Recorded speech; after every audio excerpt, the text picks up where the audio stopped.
2 oras ka nang nakatayo sa PAL check-in counter sa NAIA Terminal 2. 2 oras kasi mabagal ang pila, masakit na ang paa mo, nahihirapan ka na kasi may varicose veins ka. Pagdating mo sa counter, binigay mo ang passport mo, akala mo tapos na. Pero sabi ng agent, "Sir, may additional fees po kayo." "Ano pong fees?" tanong mo. "Seat selection fee, 1,500 pesos. Carry-on baggage fee, 2,000 pesos. Check-in counter processing fee, 800 pesos. Total, 4,300 pesos po." Gulat ka. "Pero bayad ko na ang ticket ko online, 8,500 pesos. "Yes sir, pero yung seat selection, carry-on at counter check-in po, separate fees po yan. New policy po ngayong 2026. Wala kang choice. Boarding na in 30 minutes. Binayaran mo. Credit card. 4,300 pesos on top of the 8,500 pesos ticket price you already paid. Total damage, 12,800 pesos for a one-way Manila to Singapore flight na dati 9,000 pesos lang all in. At ang pinakamasakit, hindi mo alam na may mga fees na yan kasi walang malinaw na disclosure sa booking website, walang warning, walang explanation. Ngayon lang sa check-in counter, habang boarding na, tsaka mo lang nalaman. Ito ang nangyayari ngayon sa libo-libong senior Filipino travelers sa mga domestic at international flights. Hindi dahil hindi nila afford, kundi dahil walang nakakaalam na may 5 hidden fees na yan na deliberately tinatago ng airlines. At yung number 1 sa list? Yan ang dahilan kung bakit kahit mga regular travelers na 5 times a year nagbiyahe, nagugulat pa rin. Kasi yan yung fee na dati wala, ngayon mandatory na. At specifically targeting seniors na hindi tech-savvy. Ako si Joy. At sa video na ito, ibibigay ko sa inyo ang 5 hidden airline fees na yan. At hindi ko lang sasabihin kung magkano. Sasabihin ko kung bakit ginagawa nila ito. Paano nila kayo tina-target? At ano ang dapat ninyong gawin para hindi ma-scam ng airlines? At para sa mga seniors na katulad natin na hindi nasanay sa mga online booking tricks, mas mahalaga pa na malaman natin ito kasi ang airlines ay nag-evolve na. Ang presyo na nakikita mo online ay hindi na ang presyo na babayaran mo. May hidden fees, may surprise charges, may last-minute add-ons, at lahat yan designed para kunin ang extra pera mo without you knowing until it's too late. Simulan natin, number 5, seat selection fees na dati free para sa seniors. Alam niyo ba na hanggang 2023, karamihan ng airlines ay nag-o-offer ng free seat selection para sa senior citizens 60 years old and above. Courtesy yan, respect for elders. At practical din kasi maraming seniors may specific seating needs. Aisle seat para madaling tumayo for bathroom. Near the front para hindi malayo ang lakad. Away from emergency exit rows kasi hindi naman physically capable ang seniors to assist in emergencies. Ngayong 2026, wala na. Philippine Airlines, seat selection fee, 800 to 1,500 pesos depending sa route. Cebu Pacific, 500 to 1,200 pesos. AirAsia, 400 to 1,000 pesos, even for seniors. At ang twist, hindi nila sinasabi sa booking page na may fee. Ang lumalabas lang, select your preferred seat. Click mo yan, biglang may bayad. At kung hindi ka mag-select ng seat, random assignment. Pwede kang ma-assign sa middle seat sa likod ng eroplano, beside the bathroom, beside the crying baby. Walang legroom, walang consideration sa edad mo. May kilala akong senior couple, both 68 years old, na nag-book ng Cebu Pacific Flight Manila to Osaka. Hindi nila na-select ang seats kasi akala nila automatic na mabibigyan sila ng okay na seats dahil senior sila. Pagdating sa airport, ang na-assign sa kanila, row 28, middle seats, magkatabi pero parehong middle. Walang aisle access, meaning kailangan nilang tumayo at mag-excuse every time kailangan nilang mag-bathroom. 8-hour flight yan. Ang mister may enlarged prostate, frequent urination. Every hour kailangan niya ng bathroom. Imagine mo ang hassle, ang embarrassment, ang discomfort. Kaya ang solusyon, una, pag nag-book ka online, i-assume mo na may bayad ang seat selection. Factor that into your budget. Huwag kang magulat. Pangalawa, if you have specific seating needs, medical needs, mobility issues, tawagan mo ang airline directly. Minsan, may exemption sila for medical reasons, but kailangan may doctor's note ka. Kailangan documented. Pangatlo, book your flight early. Mas maaga ka nag-book, mas maraming available seats, mas maraming options, mas mura ang seat selection fee. At pang-apat, if tight ang budget mo, tanggapin mo na ang random assignment. Pero dumating ka early sa boarding gate. Minsan, pwede kang makiusap sa gate agent for a seat change if may available pa. No guarantees. But it's worth a try. Number 4, Carry-on baggage fees na dati included na. Ito ang pinaka-deceptive na fee kasi ang akala ng karamihan ang carry-on ay free. Kasama na yan sa ticket price. Kasi yun naman ang standard practice for decades. Ngayong 2026, sa budget airlines, wala na. Cebu Pacific may tinatawag silang light fare. Ang ticket price ay mukhang mura. 2,500 pesos Manila to Cebu. Pero ang fine print, yan ay for personal item lang. Yung small bag na kasya sa ilalim ng upuan. 40 by 30 by 20. Kung gusto mo ng carry-on na rolling suitcase, additional 800 to 1,500 pesos. Kung gusto mo ng checked baggage, additional 1,200 to 2,500 pesos. Meaning, ang 2,500 pesos ticket ay magiging 4,300 pesos or more pagkasama na lahat. At maraming seniors ang hindi nakakaintindi ng difference between personal item versus carry-on versus checked baggage. Kasi dati, simple lang. May dalawang bags ka. One carry-on, one personal item. Libre lahat. Included na. Ngayon, may classifications, may restrictions, may fees for each category. May case ng senior woman, 65 years old, na nag-book ng Cebu Pacific Light Fare Manila to Iloilo para bisitahin ang anak niya. 1,800 pesos ang ticket. Mukhang mura. Pagdating sa airport, may dala siyang maleta. Rolling carry-on. Standard size. Akala niya kasama na yan sa ticket. Sabi ng check-in agent, "Ma'am, ang light fare po ay personal item lang. Yung maleta ninyo, considered carry-on. Additional 1,200 pesos po." Wala siyang choice. Binayaran niya. Total na ginastos niya, 3,000 pesos. Mas mahal pa kaysa regular fare na 2,800 pesos na kasama na ang carry-on. Na-scam siya without realizing it. Kaya ang solusyon, una, when booking online, basahin ninyo ng mabuti ang fare type. Light fare versus standard fare versus flexi fare. Each has different inclusions. Pangalawa, kung may dadalhing maleta or bags, always choose the fare na kasama na ang carry-on or checked baggage. Kahit mas mahal ng slight, mas sulit yan in the end. Pangatlo, kung nag-light fare ka na, pack light. Personal item lang, small backpack, tote bag, kasya sa ilalim ng upuan, walang additional fees. At pang-apat, mag-compare ng total price. Huwag tingnan lang ang base fare. Add up lahat ng potential fees. Minsan, mas mura pa ang full-service airline like PAL kaysa budget airline pagkasama na lahat. Number 3, priority boarding fees na dati free para sa seniors at persons with disability. Dati, kapag senior ka, automatic priority boarding ka. First to board kasama ng families with small children, persons with disability, at VIP passengers. Courtesy yan. Kasi mahirap sa seniors ang pag-rush. Mahirap ang competition for overhead bin space. Mahirap ang pagtayo ng matagal sa boarding line. Ngayong 2026, bayad na. Cebu Pacific Priority Boarding Fee, 500 to 800 pesos. AirAsia Priority Boarding and Baggage Bundle, 600 to 1,000 pesos. At ang twist, hindi nila dinidisclose na may separate lane for free priority boarding for seniors and PWD. Ang pinapakita lang nila, upgrade to priority boarding for faster boarding and guaranteed overhead bin space.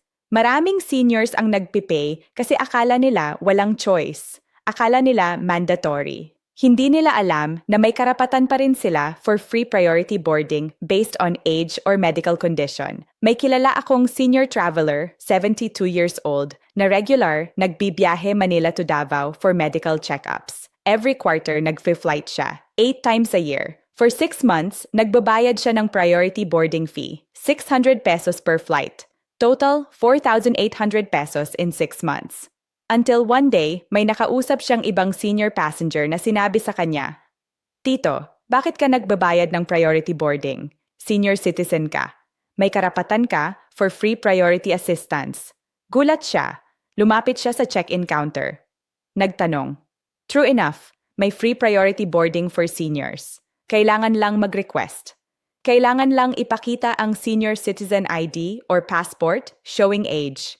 6,000 pesos na sayang niya in unnecessary fees dahil lang hindi niya alam ang rights niya. Kaya ang solusyon, una, pag nag-check-in ka, whether online or sa counter, i-declare mo na senior citizen ka. Show your ID. Request for priority boarding assistance. Pangalawa, if online check-in, may option usually na special assistance request. Itik mo yan. Piliin mo senior citizen or passenger requiring extra time. Pangatlo, pagdating mo sa boarding gate, huwag kang sumali sa regular boarding line. Lumapit ka sa gate agent. Sabihin mo, I'm a senior citizen. May I board with priority passengers? Karamihan ng airlines, they will accommodate you. Free. Walang bayad. At pang-apat, know your rights under the Air Passenger Bill of Rights. Nakapost yan sa CAEP website. Download ninyo, print ninyo, dalhin ninyo. Para alam ninyo kung ano talaga ang karapatan ninyo versus airline marketing tricks. Number 2, check-in counter processing fees na forcing seniors to check-in online. Ito yung fee na technically legal pero morally questionable. Designed to punish passengers who don't check in online. Designed to force everyone to use the app or website. Cebu Pacific Airport check-in fee, 200 to 400 pesos per passenger. AirAsia Airport check-in fee, 300 to 500 pesos. Meaning, if you show up at the airport without checking in online beforehand, bayad ka ng extra just to get your boarding pass from the counter. Ang problema, maraming seniors walang smartphone. Or, may smartphone pero hindi marunong gumamit ng airline apps. Or, may eyesight problems, hirap mag-navigate ng small screens. Or, walang reliable internet connection sa bahay. Forcing them to check in online is discriminatory. Pero ginagawa pa rin ng airlines kasi it saves them money. Less staff needed sa check-in counters. Less operational costs. May senior couple ako na clients, both 70 years old, na nag-book ng AirAsia flight Cebu to Manila. Mag-aasawa. Simple domestic flight. Hindi sila marunong mag-online check-in, walang anak na tutulong, walang smartphone na compatible sa AirAsia app. Pagdating nila sa Mactan Cebu Airport, lumapit sila sa AirAsia check-in counter. Sir ma'am, may airport check-in fee po kayo. 400 pesos each, total 800 pesos. Pero senior kami, sabi ng mister. Sorry po sir, pero lahat po ng passengers na hindi nag-online check-in, may fee. No exemptions po. Binayaran nila 800 pesos for something na dati free. For something na hindi nila kayang gawin dahil sa age at technology gap, unfair. Pero legal under airline terms and conditions. Kaya ang solusyon? Una, if kaya ninyo, matuto ng basic online check-in. Ask your apo, your anak, your kapitbahay na marunong. One-time learning lang yan. Once alam mo na, madali na. Pangalawa, if talagang hindi kaya, budget ninyo na ang check-in counter fee. Factor that into your total travel cost. Pangatlo, some airlines may waive the fee if may medical reason ka or documented disability. Pero kailangan mo talaga mag-explain. Kailangan mo mag-request for exemption. At pang-apat, if may kakilala kayong travel agency or ticketing office, some of them offer check-in service. Bayad din, pero at least may tumutulong sa inyo. Hindi kayo nag-iisa sa airport.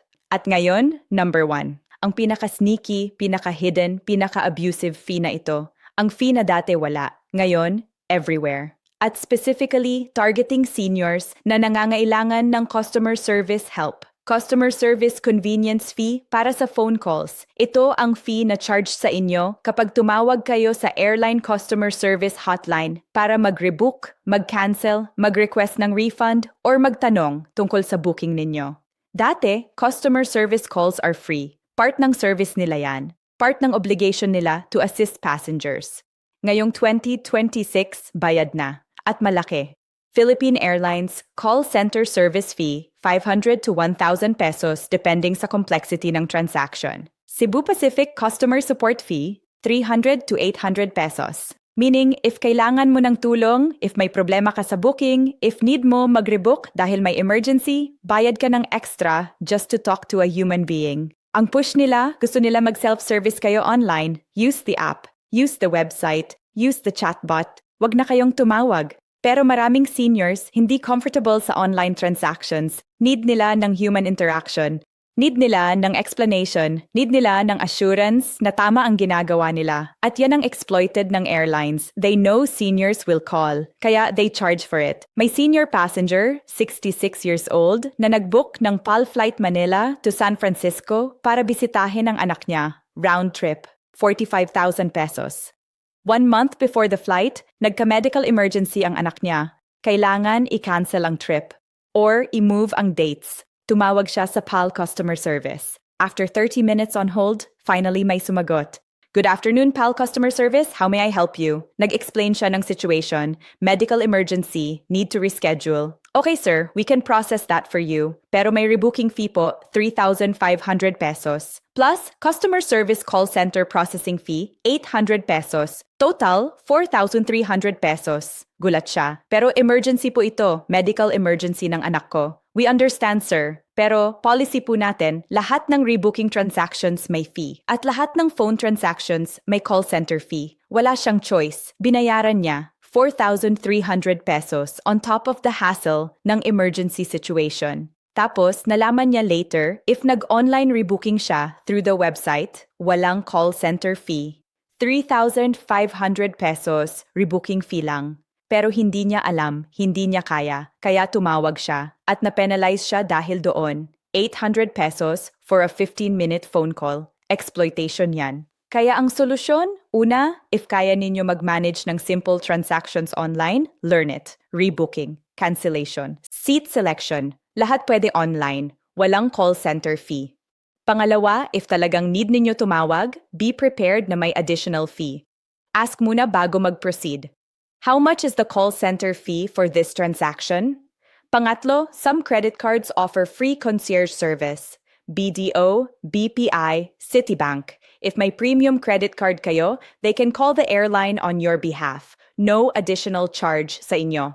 At pang-apat, consider booking through travel agencies na may customer service. Bayad nga ang booking fee nila, pero at least may tulong kayo throughout the process. May tao kayong pwedeng tawagan without extra charges. 5 hidden fees. Lahat yan deliberately tinatago ng airlines sa fine print, sa confusing booking pages, sa misleading marketing, seat selection fees na dati free for seniors, carry-on baggage fees na dati included, priority boarding fees na dati courtesy, check-in counter fees na forcing online, at customer service call fees na penalizing seniors who need help. Hindi yan designed para improve ng service. Designed yan para kumita ng extra from unsuspecting passengers. Pero ngayong alam mo na, aware ka na, prepared ka na, hindi ka na magiging parte ng statistics na yan. Kaya kung nakatulong sa'yo ang video na ito, i-like mo para mas maraming seniors ang makarating. I-share mo sa mga kaibigan mong senior travelers, sa mga family members mo na nag-a-abroad. Mag-subscribe sa Travel Tips with Joy para sa mas maraming airline survival guides, fee avoidance strategies, at senior travel tips. At after nito, panoorin mo yung video ko about 5 bagong bawal sa carry-on kasi alam mo na kung paano iwasan ang hidden fees. Ngayon, kailangan mo malaman kung ano ang bagong bawal dalhin to avoid confiscation. Salamat sa panonood. At tandaan, knowledge is power. Ang airlines ay nag-e-evolve ng tricks nila. Kailangan natin mag-evolve din ng awareness natin. Safe travels at huwag magpa-scam.